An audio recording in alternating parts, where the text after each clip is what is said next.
الله الله حيث أكون فحياتي حب ويقين। আজকে আমাদের জুমার খুতবার বিষয় হচ্ছে জুমার সালাতের গুরুত্ব, ফজিলত ও করণীয়। এই তিনটি পয়েন্টে আমরা আজকে আলোচনা শুনব ইনশাআল্লাহ তাআলা। প্রতিটি ধর্মেরই একটি সাপ্তাহিক ইবাদতের দিন আছে। ইহুদিরা শনিবারের দিন তাদের সাপ্তাহিক ইবাদতের দিন হিসাবে পালন করে। তার কারণ হচ্ছে আল্লাহ তাআলা ইহুদি জাতিকে, বনি ইসরাইলকে ফিরাউনের কবল থেকে মুক্তি দিয়েছিলেন শনিবারের দিন। খ্রিস্টান জাতি ইহুদিদের থেকে নিজেদেরকে আলাদা করার জন্য তারা সাপ্তাহিক ইবাদতের দিন ধার্য করল রবিবারের দিন।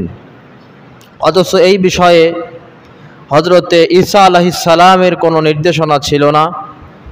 আল্লাহর যে আসমানি কিতাব ঈসা আলাইহিস সালামের উপর আল্লাহ নাজিল করেছেন ইনজিল শরীফ, সেই ইনজিল শরীফের ভিতরেও এই দিনের কথা উল্লেখ ছিল না। তারা ধারণা করল তাদের নবী হযরতে ঈসা আলাইহিস সালামকে শূলবিদ্ধ করে হত্যা করা হয়, তাদের ধারণা। কিন্তু কোরআনুল কারীমে আল্লাহ তাআলা বলেছেন ঈসা আলাইহিস সালামকে শূলবিদ্ধ করে হত্যা করা হয়নি। তাকে যখন শূলবিদ্ধ করা হয়, আল্লাহ সুবহানাহু ওয়া তাআলা ঈসা আলাইহিস সালামকে আল্লাহর কাছে উঠায় নিয়েছেন। এটি হচ্ছে কোরআনের বক্তব্য। কোরআন এবং হাদিসের স্পষ্ট কথা হচ্ছে ঈসা আলাইহিস সালাম এখনও জীবিত আছেন। কিয়ামতের আগ মুহূর্তে মুসলমানদের ব্যাপক ফিতনার সময় ইমাম মাহদী আলাইহিস সালামের আবির্ভাবের পরে যখন দাজ্জাল এসে গোটা বিশ্বময় একটি অরাজকতা তৈরি করবে, আল্লাহ সুবহানাহু ওয়া তাআলা ঠিক সেই সময়ে দামেস্কের মসজিদে ফজরের সময় দুইজন ফেরেশতার কাঁধের উপরে ভর দিয়ে দাজ্জালকে দমন করার জন্য হযরত ঈসা আলাইহিস সালাম অবতরণ করবেন। ঈসা আলাইহিস সালাম জীবিত আছেন। খ্রিস্টানদের আকীদা যে ঈসা আলাইহিস সালামকে যখন শূলবিদ্ধ করা হয় তিনি কবর থেকে উঠে আসমানে চলে গেছেন। যেই দিনটি তিনি কবর থেকে উঠে আসমানে গেছেন সেই দিনটি হচ্ছে রবিবার। এই কারণে খ্রিস্টানদের সাপ্তাহিক ইবাদতের দিন রবিবার। ইহুদিদের শনিবার, খ্রিস্টানদের রবিবার। আল্লাহ সুবহানাহু ওয়া তাআলা মুসলমানদেরকে ইহুদি এবং খ্রিস্টানদের এই দিন থেকে ভিন্ন করে সাপ্তাহিক ইবাদতের ফজিলতময় একটি দিন দিলেন। সেই দিনটি হচ্ছে জুমাবার, যেটিকে আমরা বাংলায় বলি শুক্রবার। এই দিনটি মুসলমানদের সাপ্তাহিক ঈদের দিন। জুমা শব্দের অর্থ কি? জুমা শব্দের অর্থ সমাবেশ বা সম্মেলন। এই দিনে মুসল্লিরা মসজিদে সমাবেত হয় নামাজের উদ্দেশ্যে। এই জন্য এই দিনটিকে জুমার দিন বলা হয়েছে। সৃষ্টি লগ্ন থেকে এই দিনটি আল্লাহর কাছে সম্মানিত। যদিও জুমার নামাজ ফরজ হয়েছে রাসূল করিম সাল্লাল্লাহু আলাইহি সাল্লামের মক্কা থেকে মদিনায় হিজরত করার পরে। নবীজি সর্বপ্রথম মক্কা থেকে মদিনায় হিজরত করেই সর্বপ্রথম তিনি যেই কাজটি করেছিলেন, কুবা পল্লীতে অবস্থান করে 2 সপ্তাহের মতো সর্বপ্রথম নবীজি মসজিদ নির্মাণ করেছিলেন, মসজিদে কুবা। আর সেই মসজিদে সর্বপ্রথম জুমার নামাজ হয়। নবীজি সর্বপ্রথম জুমার খুতবা দেন, নামাজ পড়ান মসজিদে কুবায়। আমরা অনেকেই মনে করি যে নবীজি প্রথম মসজিদ নির্মাণ করেন হয়তো বা মসজিদে নববী মদিনাতে। না, মসজিদে নববী নবীজি প্রথম নির্মাণ করেন নাই, প্রথম তৈরি করেছেন হিজরত করার পরেই মসজিদে কুবা, এবং সেখানেই সর্বপ্রথম জুমার খুতবা নবীজি দিয়েছেন। যদিও এই সময় থেকে জুমাকে ফরজ করা হয়েছে, কিন্তু এই জুমার দিনটা সৃষ্টি লগ্ন থেকে আল্লাহর কাছে সম্মানিত। জুমার সালাত আদায় করা ফরজে আইন, বাধ্যতামূলক। অবহেলা করলে সে ব্যক্তি ফাসেক হয়ে যাবে। অস্বীকার করলে সে ব্যক্তি কাফের হয়ে যাবে। যে কোনো ইবাদত বন্দিগি যদি কেউ অবহেলা করে পরিত্যাগ করে তাহলে সে হচ্ছে ফাসিক, আর যে অস্বীকার করে সে হচ্ছে কাফের। আবারও বলি, আমরা এই পরিভাষাটি বলতে ভুল করি, আমরা জেনে শুনে মুসলমানদেরকে কাফের বলে ফেলি। যাকে তাকে কাফের বলা যাবে না।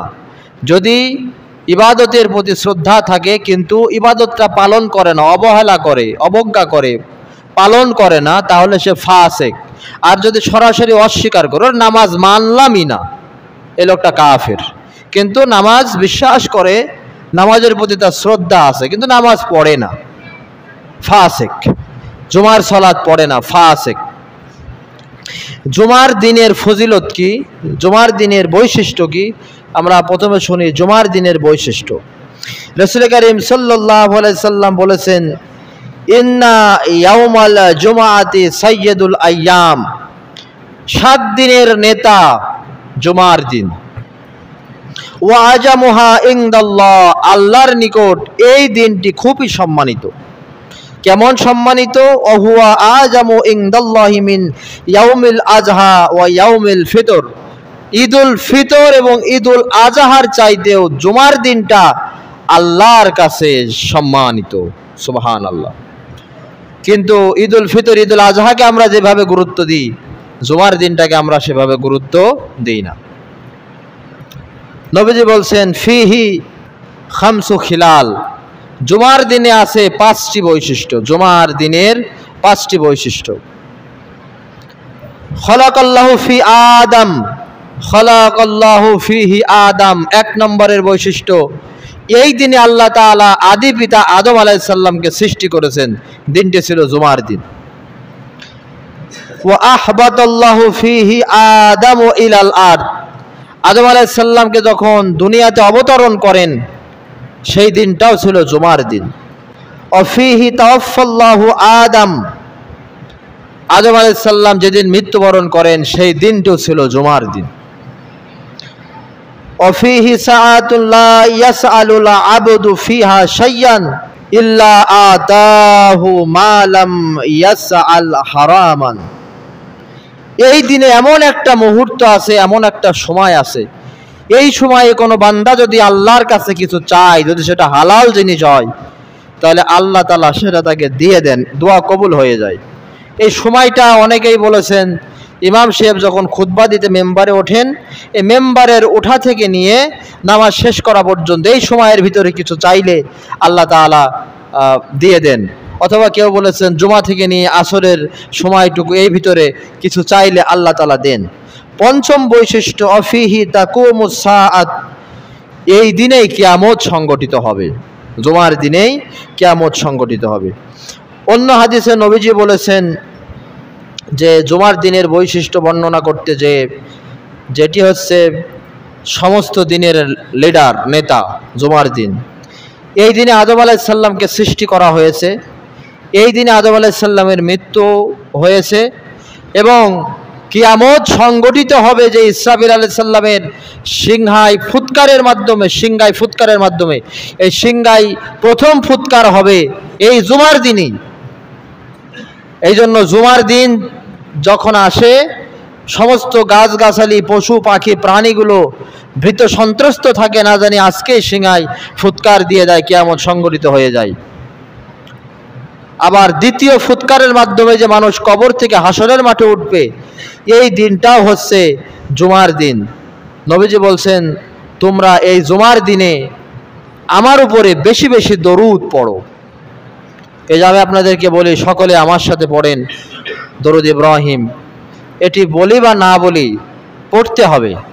নবীজি বলছেন, তোমরা এই জুমার দিনে আমার উপরে বেশি বেশি দরুদ পড়ো, কারণ তোমাদের এই দরুদ, তোমাদের এই সালাম আমার কাছে পৌঁছে দেওয়া হয়। তখন সাহাবীরা প্রশ্ন করলেন, এটা কিভাবে সম্ভব? ওয়াকাদ আরামতা, আপনাকে দাফন করা হবে, আপনি মারা যাওয়ার পরে আপনাকে কবর দেওয়া হবে, আপনার হাড় হাড্ডি মাংস মাটির সাথে মিশে যাবে, এটা কেমনে সম্ভব? আপনার পরে দরুদ পড়লে কবরে দরুদ পৌঁছে যাবে। তখন আল্লাহর হাবিব বললেন, ইন্নাল্লাহা হাররামা আলাল আরদিল আজসাদাল আম্বিয়া, আল্লাহ তাআলা মাটির জন্য হারাম করে দিয়েছেন নবীদের শরীর ভক্ষণ করা। সুবহানাল্লাহ। তার মানে নবীরা কবরে জিন্দা, নবীরা কবরের মাটি নবীদের শরীর এটি ভক্ষণ করতে পারে না।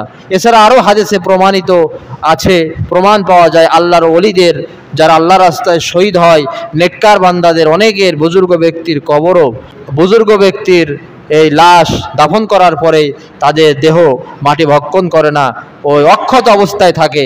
আমাদের দেশেও মাঝে মাঝে এগুলো সামাজিক যোগাযোগ মাধ্যমে পত্রিকায় আমরা দেখি 30 বছর পরে কবর বিশেষ কারণে ভেঙে গেছে বা দেখা লেগেছে, দেখছে যে হুবহু লাশ যেভাবে রাখা আছে কাফন সহ সেভাবেই আছে। এটি আল্লাহ তাআলার একটি কুদরত।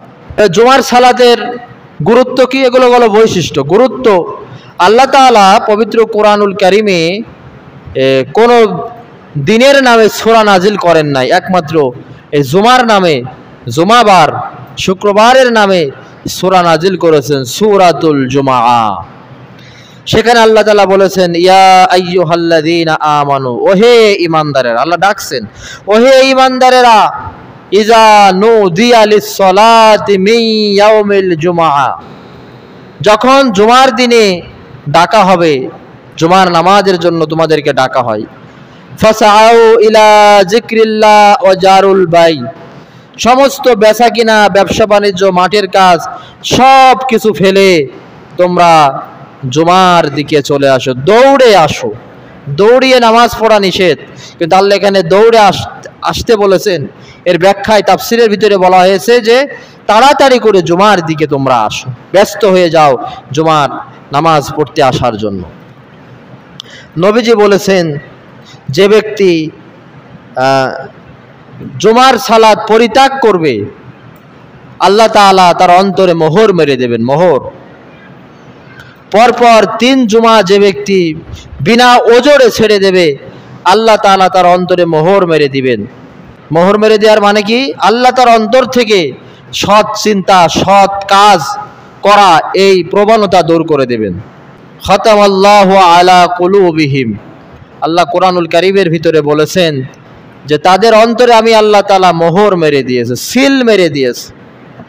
দেখেন কোরআনুল কারীমের আয়াত সর্বজনীন, সর্বকালীন। এমনটি নয় যে আজ থেকে 1500 বছর পূর্বে মক্কা মদিনায় কোরআন নাজিল হয়েছে, মুহাম্মদ সাল্লাল্লাহু আলাইহি সাল্লামের উপরে কোরআন শুধুমাত্র এই বিধানগুলো মুসলমানদের উপরে কার্যকর, ইহুদি খ্রিস্টান মুশরিক এদের উপরে কার্যকর নাই, এমনটি নয়। আবার এমনটি নয় যে কোরআন আজ থেকে 1500 বছর পূর্বে নাজিল হয়েছে, বর্তমান সময়ের জন্য কোরআনের আয়াতগুলো প্রযোজ্য নয়। এটা যদি কেউ মনে করে, কোনো রাজনৈতিক নেতাও যদি কথা মনে করে যে বর্তমানে কোরআনের আইন দিয়ে বর্তমানে দেশ চলতে পারে না, বিশ্ব চলতে পারে না, এদেশের শাসন ব্যবস্থা চলতে পারে না, এটি বর্তমান সময়ের জন্য প্রযোজ্য নয়, এটা যদি কেউ মনে করে, নিশ্চিন্তে বিনা বাক্যে সে কাফের। সে কি? কাফের, এতে কোনো সন্দেহ নাই। তো কোরআনের আয়াত সর্বকালীন, সমস্ত যুগের জন্য কোরআনের বিধান প্রযোজ্য।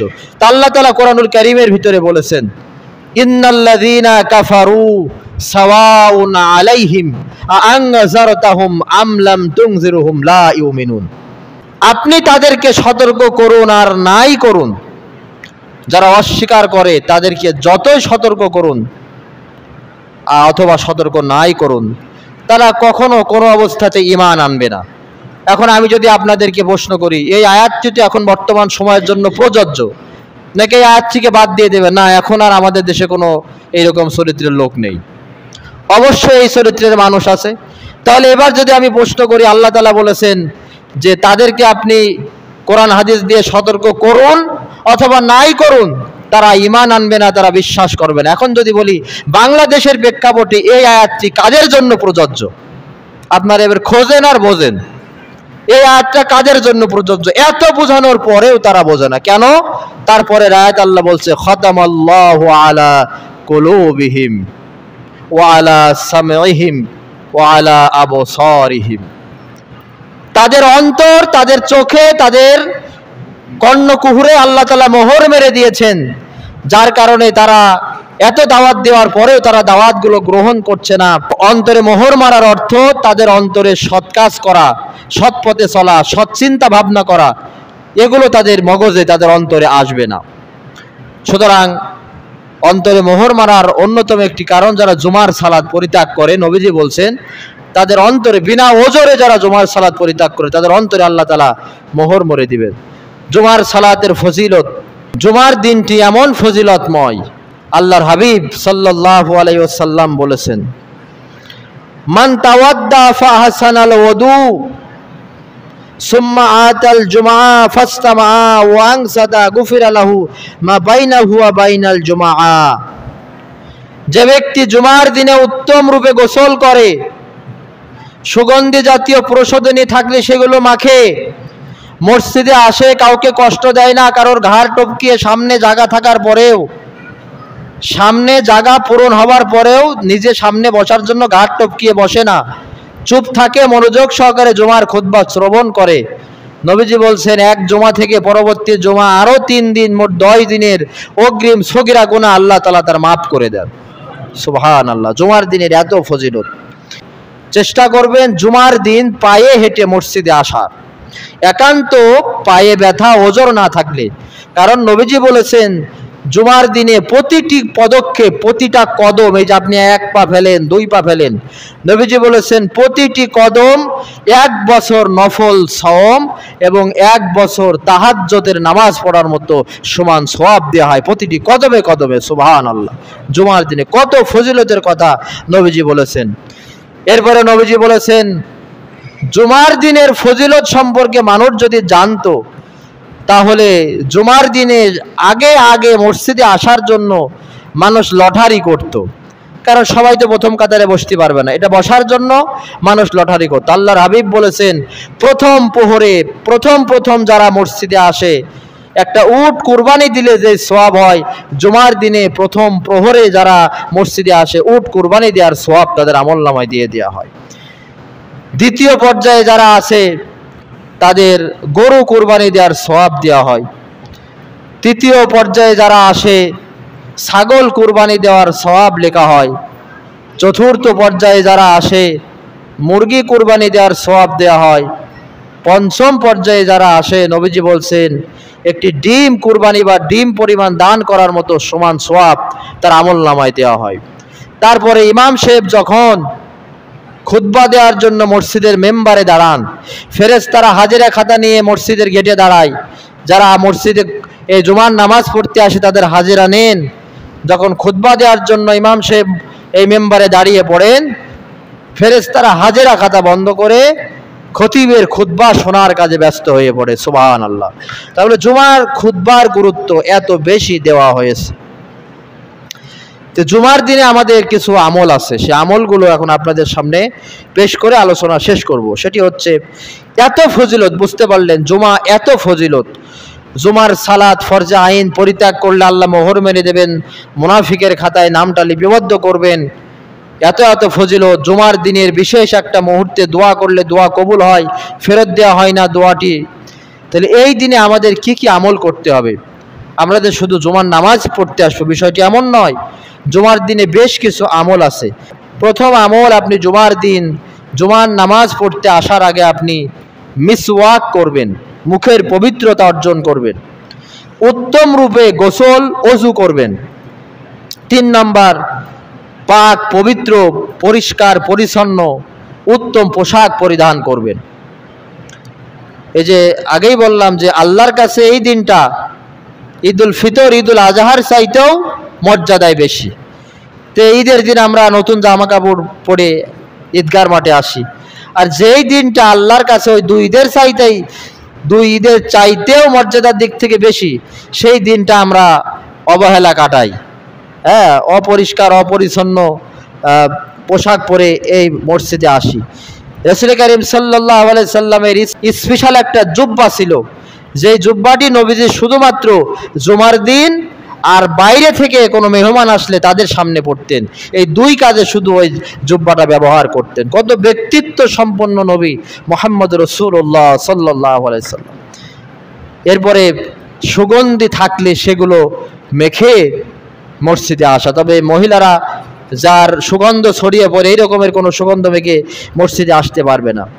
আগে আগে মসজিদে আসা, প্রথম কাতার থেকে বসা আরম্ভ করা, এটা আপনাদেরকে বারবার বলা হয়। সামনের জায়গা ফাঁকা থাকা অবস্থায় কোনো অবস্থাতেই পেছনে বসা এটি জায়েজ না। সামনের জায়গা ফাঁকা থাকা অবস্থায় কোনো অবস্থাতেই পেছনে বসা এটি জায়েজ নাই। সম্ভব হলে পায়ে হেঁটে মসজিদে আসা, যার ফজিলত আমরা বর্ণনা করলাম। মসজিদে গিয়ে কাউকে কষ্ট না দেওয়া, অর্থাৎ কারোর ঘাড় টপকিয়ে আগ বেরিয়ে সামনে না যাওয়া, দুইজনের মাঝে ঠেলে না বসা। মসজিদে প্রবেশ করে কিছু সুন্নত, কিছু নফল নামাজ পড়া, হ্যাঁ, দুই রিকাত করে নামাজ পড়া। মসজিদে যেয়েই বসে না পড়া, নামাজ পড়া, যেটাকে আমরা কবলাল জুমা বলি, 4 রাকাত, বাদাল জুমা এরপরে 4 রাকাত, এইগুলো পড়া, বা দুই রিকাত করে খুতবার আগে নামাজ পড়া। যথাসম্ভব ইমামের নিকটবর্তী হয়ে বসা, কারণ খুতবা শ্রবণ করতে হলে মনোযোগ থাকতে হয় ইমাম সাহেবের প্রতি। মাথা নিচ করে ঘুমির ভান করে খুতবা শোনা, এটি জুমার খুতবা শোনার আদব নাই। জুমার দিনে সাহাবীরা ইমামের নবীজির নিকটবর্তী হয়ে একে একে নামাজের কাতার যেমন শুধু সেমন না, যাতে করে নবীজিকে দেখা যায়, নবীজির কথা ভালোভাবে বোঝা যায়, বোধগম্য ভাবে বোঝা যায়, এই জন্য সাহাবীরা নবীজির কাছাকাছি বসতেন জুমার দিনে। জুমার দিনে এবং রাতে যারা কোরআন তেলাওয়াত করতে পারেন, সূরাতুল কাহাফ তেলাওয়াত করা, এটা অনেক ফজিলত। এই দিনে এবং রাতে বেশি বেশি দরুদ পড়া, কেননা যে কথা বললাম, এই দিনের দরুদ ফেরেশতারা নবীজির কাছে পৌঁছায় দেয়। এই দিন বেশি বেশি দোয়া করা, খুতবার সময় চুপ থাকা, কথা না বলা, কেউ যদি কথা বলে তাকে চুপ করো এই শব্দ না বলা, ইশারায় তাকে নিষেধ করা। মসজিদে যাওয়ার আগে কাঁচা পেঁয়াজ, কাঁচা রসুন এবং ধূমপান না করা, কারণ এতে মুখে দুর্গন্ধ আসে, পাশের মুসল্লি কষ্ট পায়। দুর্গন্ধ থাকলে ফেরেশতারাও তার থেকে দূরে সরে যায়। আগ থেকেই সালাতের বিছানা বা জায়নামাজ বিছিয়ে জায়গা দখল করে না রাখা, যখন যাবে সেই জায়গাটা বসবে, কারোর জন্য জায়গা দখল করে না রাখা। এই কাজগুলো জুমার দিনে করা। প্রিয় হাজরিন, আমরা আজকে জুমার দিনের গুরুত্ব, ফজিলত, করণীয় বিষয়ক যে গুরুত্বপূর্ণ, তথ্যবহুল, আমলীয় আলোচনা করলাম। আল্লাহ যাতে এই মোতাবেক জুমার সালাত আজান হওয়ার সাথে সাথে আমরা তার 5-10 মিনিটের ভিতরে জুমার নামাজে আসতে পারি, মসজিদে আসতে পারি, যথা সময়ে কিছু সুন্নাত নফল নামাজ পড়ে ইমামের খুতবা যখনই শুরু হবে তখন থেকে যাতে খুতবা শুনে অগ্রিম 10 দিনের সগীরা গুনাহ মাফ করাতে পারি। আল্লাহ তাআলা আমাদের সকলকে সেই তৌফিক দিক, আমিন। ওয়া তৌফিক ইল্লা বিল্লাহ, আলাইহি তাওয়াক্কালতু ওয়া ইলাইহি উনীব, ওয়া আখিরু দাওয়ানা আনিল হামদুলিল্লাহি রাব্বিল আলামিন। حيث أكون فحياتي حب ويقين.